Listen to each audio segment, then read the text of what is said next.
Welcome to Tech Wells. We can see how investment can be for a startup, even for the investor that is investing in any startup. Join us every Friday, 12 p.m. West African time, as we discuss everything about startup investment in the world of blockchain, crypto, and fintech in Africa. Only on Coin News Extra TV.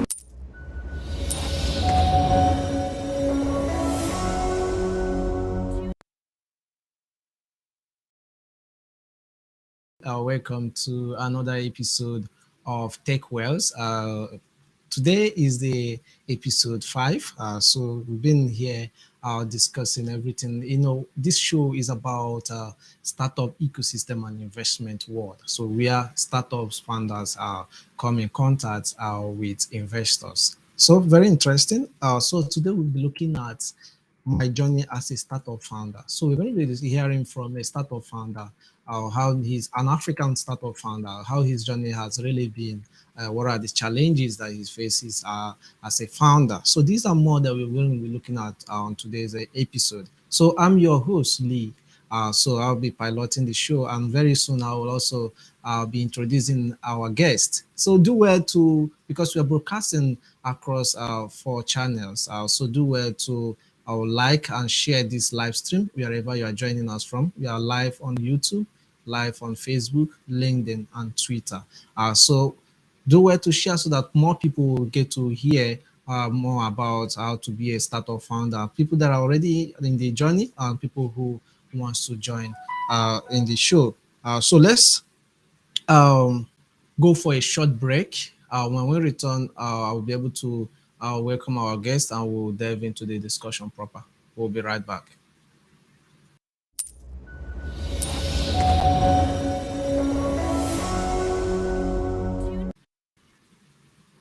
Welcome back to the show. It's still Tech Wells live on Coin News Extra TV. So do well to follow Coin News Extra across all social media channels at Coin News Extra TV. Coin News Extra TV. So you'll be able to follow us to stay up to date with the latest news in the world of blockchain and fintech, not only in Africa, across the globe. So let's delve into the conversation today. We know how difficult it is to start a startup around the globe. It is much more difficult to be a startup founder in Africa. It's generally difficult across the globe, much more difficult to be a founder in Africa. Why am I saying that? Because I'm also a startup founder as well.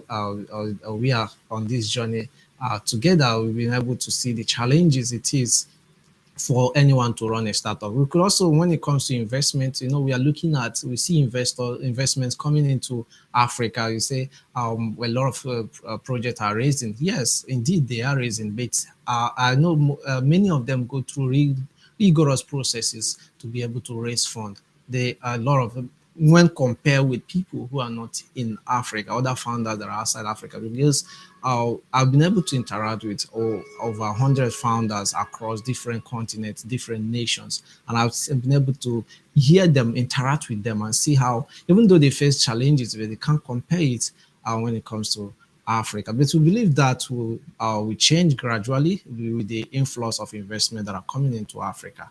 But that depends on how things unfolds. And so today, let me welcome our guest who's going to help us. We're going to be hearing from him how his journey has been. This person is joining us from Kenya, East Africa, the eastern part of Africa. Let's see how it is. Welcome, Brian Matoke, who is the founder of BorderPay. You are welcome to the show, Brian. Hello, thanks so much for welcoming me to the show, and I'm so glad to be joining from Nairobi, Kenya. And it's my pleasure that I'm on board to talk about the startup journey and what I've been doing for the past few years since I got to the tech industry, and I'm glad to share it with you. So thanks a lot. Yeah, it's our pleasure to have you on the show, and also it's our pleasure to be going to be hearing about your journey. When we hear about founders' journey, it inspires us, even inspires us that are already founders, and also it inspires people who are aspiring to be founders, most especially in the tech ecosystem. It's our pleasure. And how is Kenya today? Kenya is doing really well. We have a lot of sun. There's a bit of drought, but we're hoping maybe in the coming period we're going to have some rain. So it's a bit of a hectic period right now, in terms of food security. But other things, political wise, we're stable. Business wise, we're stable. And we're a bit welcoming when it comes to tech investment, because the second big after Nigeria in terms of investment. So we're doing really well.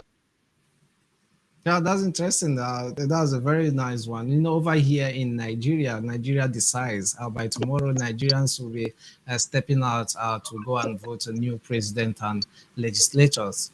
So we look forward Yeah. to that. And also, thank you once again. Let's look at, for those that don't know about Border Pay. Border Pay is what is doing is enabling businesses to send, receive, and make seamless payment.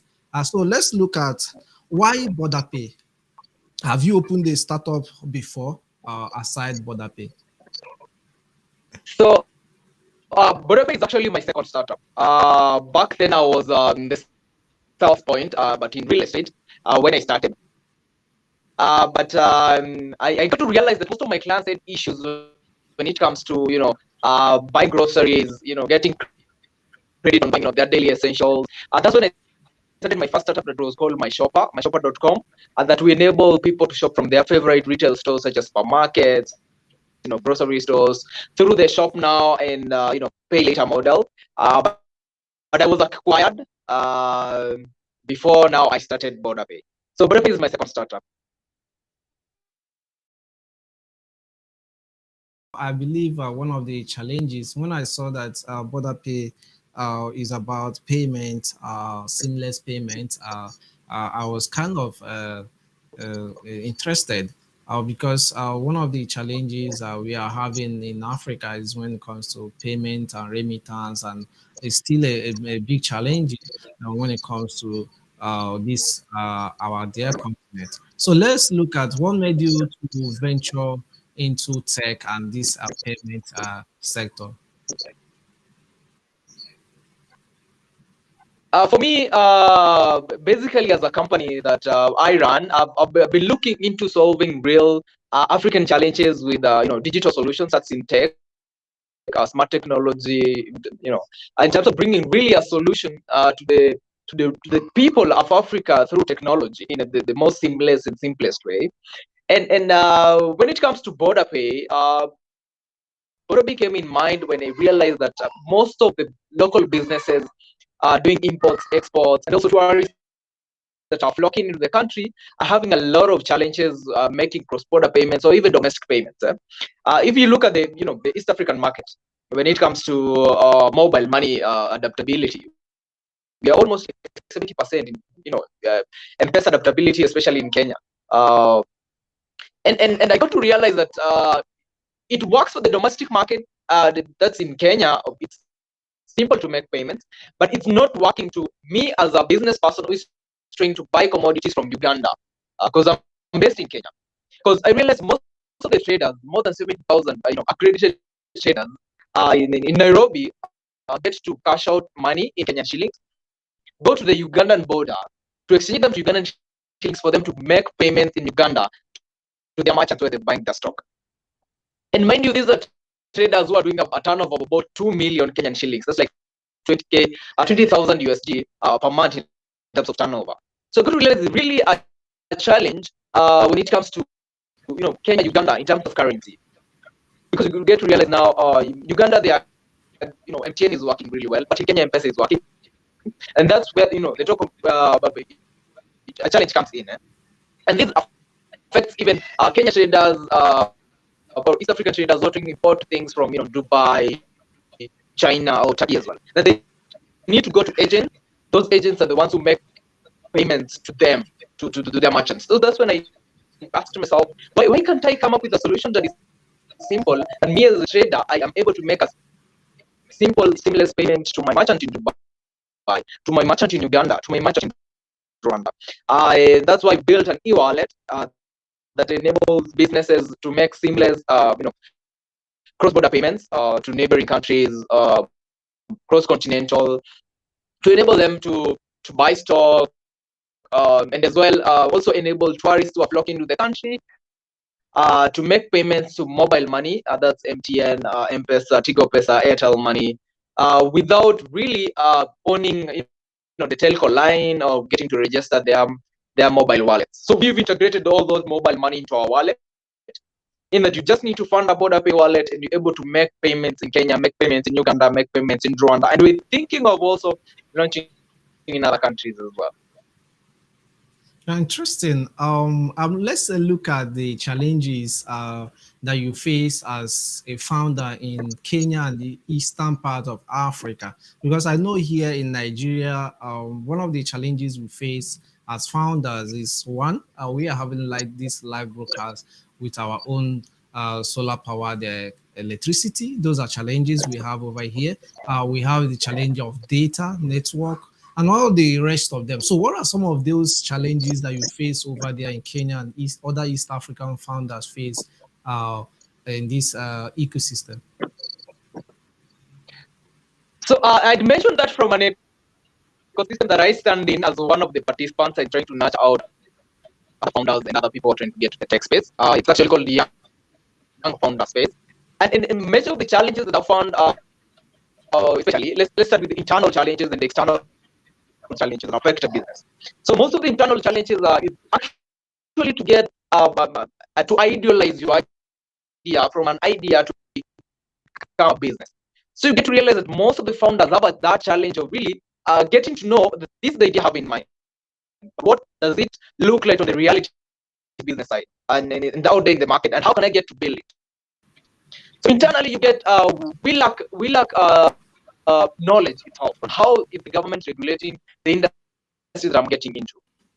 First, the knowledge itself, and getting a team for me, I was not a techie person, so it was really a challenge for me to build my system. So for you to get people to build your systems, first you need a tech team, and you need resources to run that tech team. So sometimes resources, most of the time actually, resources is really a big challenge, and then you get to realize that most of the fundings, when it comes to youth, entrepreneurship, comes from the private sector, not the government. And so it's a big challenge to get really a good platform that is nurturing young people with great ideas, to build them into businesses and to create employment. So first challenge is resources. Second is getting that human resource, getting that information, platform to network as well, and a bit of the education system. It's also a challenge. Yeah, interesting to hear that from you how it's going over there. We want to be able to know what is really happening every sector and most especially every region of this continent, how founders are faring and how they are able to push their ideas from ideas, MVP and the rest of them betting your idea and also scaling it. Those are major challenges. So we are still having these conversations. I have other questions for our guest. But before that, we'll go for a quick break. When we return, we continue with the conversation. Do not go anywhere. We'll be right back.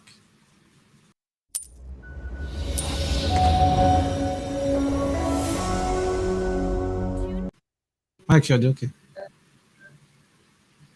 Welcome back to the show. It's still TechWays live on Coin News Extra TV. So we are talking about my journey as a startup founder with Brian Matoke, who is the founder of Border Pay, joining us from Nairobi, Kenya. So we've been able to hear about his journey and also some of the challenges. Let me, Brian, let's look at this. Let's look at the aspect of funding. We know that funding, when it comes to tech ecosystem, is mostly distributed to Nigeria, Kenya, South Africa. These are the three major powerhouse when it comes to investment, startup investment. How is startup investment over there in Kenya? How are startup? What are some of the challenges that you face? I don't know if you have raised fund. Have you raised fund? So you can share, or you are aspiring to raise. You can share some of those with us. For me, I've been relying mostly on angel investment, and I haven't really gotten into the VC part. But I'd say the major challenges is first, founders lack networking, and who do you pitch your idea to, and why are you raising actually, and how can you validate your idea? That is what this kind of valuation as well. So funding is not really an easy process, I'd say. And you'd realize many founders are after the funding, without building really the idea to brag about to the investors, because at the end of the day, investors are looking at what they're getting back from the business. So for me, I've raised from angel investors, this through my network. Back then I was in sales. I really created a good network. My first funding started from my previous clients who really got to interested in what I was building, and they really they were having the same challenge of receiving payments from other countries and making payments to other countries as well, and they felt like this is not only a solution to other people but a solution to them as well. So I've raised angel investors. This is the first time we're going for the VC investment, or pre-seed investment, so that we can launch in other countries as well. And in terms of investment, I believe there've been a recession a bit in terms of investment to the African startups. But as you've mentioned, the three countries is really a powerhouse in terms of investment, because I was checking out, among African countries that have raised so much funding, and Kenya is among them. And one of the things, because I pitched at Sigma, we were hosting Sigma, like it was last month, Sigma Africa, for the gaming industry, and I was among the 10 startup that were pitching to the investors that are available there. And one of the things that I realized as a startup founder is that first, from just having a great idea, is just you need to build an MVP. From building an MVP, you need to at least have some users who feel like this particular product is going to solve a certain problem to them, or is giving a solution to them. And besides that, you need to have traction at least. What is your traction like, and what is your customer flow like, and what is your scaling levels like, and what kind of market are you targeting, and what is your valuation? Because I'd say most of the best performing startups I know in the country, they have a really good kind of customer approach, because we have the two models. There's one that you raise funding for you to cap a market, and there's a second part whereby you're not raising, but you're building slowly towards profitability. And a bit of most startups don't build that way, because I believe most startups are currently raising to tap a market, and from there they're able to build margins in terms of revenue a bit, as long as they have a customer base that is dependable on their product. And and for me, that hasn't really been how I was going before. I was building slowly towards profitability, but I realized my product was capital intensive, and for me to really tap into a bigger market, because there's still fintechs in the market, and it doesn't really mean that I was going to be unique, but I was targeting a certain market. So it was capital intensive for me, and that's when I preferred to go for angel investment. And first thing for every founder is to create your network. And that's one thing I'd say. Your network is really key. You first time you're not really bootstrap from your parents or from your friends. You might bootstrap from your the network you've created from your previous clients, maybe people you've reached out to, and not every VC is going to listen to your idea particularly. You need to really do your research well, and on which VC is interested in this field that I am in. If it's green energy, if it's Okay, EVs, Brian. if it's fintech. Okay, Yeah. Brian. Now, because of our time, sorry. Let's look at how would you rate from your own uh, point of view? How would you rate Yeah. adoption of tech and blockchain in eastern part of Africa? How are people responding to that? Currently, it's a technology that is trying to be adapted, not partly by the consumers, I'd say, but from the technological part, just that blockchain to provide a solution. And it's a big advantage to us that even the government is it's coming up to regulation to regulate, the use of the technology. So it's really a positive impact towards providing solutions in through the technology. Even the government itself is trying to implement its solution through blockchain. So it hasn't really burst out much in terms of adaptability to different systems, but it's on a really like a right moment for the technology. And I believe like blockchain is going to really bring a revolution into many systems that we as startup founders are trying to put in place, a private and the public sector as well. Interesting. Thank you very much for that wonderful contribution. So we are thrilled to join you and also hear your story as a startup founder. Let me get this from you. What are some of the advice that you will give to people that are interested in coming up with innovations to become a founder, or people that are already a founder? What are some of the advice that you give to them when it comes to how to run the business and also how to raise funds? For me, it's to first start, because you realize so many people have ideas but they don't know how to start. For me, first start somewhere, get to to do your own research about the idea that you have, and resources will always come as long as you're building a product that is solving a challenge, especially because that's muchly where I'm focused on. Technological digital solutions that are solving real challenges in African terms of payments, or whatever industry you want to get into. First start. Secondly, resources will always come. Build a basic product that is going to really leverage on what you're building at the end of the day. So you don't need a fancy technology. uh, you don't need a big tech team to start even getting questions from your customers, pitch it to your customers, get to see is it really solving the challenges, and where does they really feel pain in terms of problems that you're trying to solve. So for me, it's to start, get the right team, get into the ecosystem, tap into people already in the industry, and from there you'll get the know-how on how you're going to start. Interesting. Thank you very much. Let's look at border pay. It's interesting that we're hearing about the history and the journey so far with border pay. So just tell us in 1 minute about border pay and what you intend to achieve with border pay in the nearest future.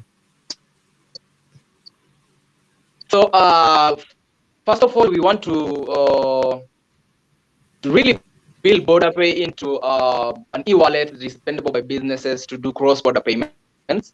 From there, we also releasing our API to the market for different platforms, gaming platforms, forex platforms, crypto trading platforms, to collect and disperse payments through mobile money. And that's the kind of technology that we facilitating mobile money payments, and increasing the adaptability of doing seamless cross-border payments as well. So in the near future, in our first year of operation, we're launching in 3 markets already. That's Kenya, Uganda, and Rwanda. And we're still thinking of tapping into South Africa, Tanzania through Tigo Pesa, South Africa through MTN, Zambia through Airtel Money as well. And getting overboard to continental, enabling people to send money now to UAE, and also to Turkey and Asian market as well.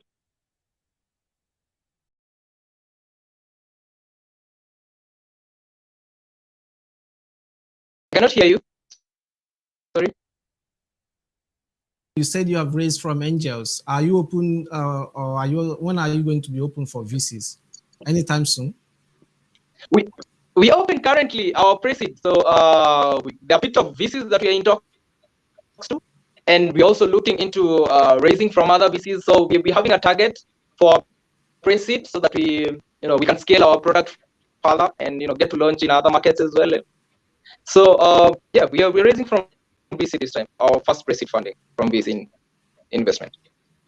Okay, thank you very much, Brian Matoke. It's a pleasure hearing your story and your journey so far. And I wish you all the best. And We believe Yeah, Border Pay will grow very big and bigger. Thank you very much, yeah, for sure. Brian. Yeah, thank you as well. Thank you so much for having me. Okay, thank you very much. So, for our audience, we really appreciate your time. You brought out time to watch and also join us on this live broadcast. I believe you've been able to learn, to also know a little bit about what is happening in eastern part of Africa and Kenya precisely. So it's Tech Wells episode 5. So my journey as a startup founder is what we looked at, and we're able to uh, hear from Brian Matoke, who is the founder of BorderPay, as he helped us analyze and also tell us his story so far as a startup founder. Also, do well to like and share this live broadcast. So do well anytime you join.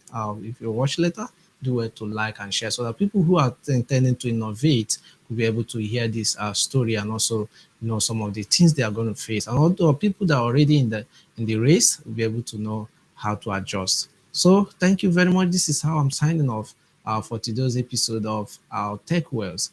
So this show comes your way every Friday, 12 p.m. West African time. So I'm hoping you'll be joining me again next week as we talk about Tech Wells. And this is where startups in the tech ecosystem come head in head, connect with investors. So thank you very much. And I'm your host, Lee. So thank you and see you next week. Bye for now.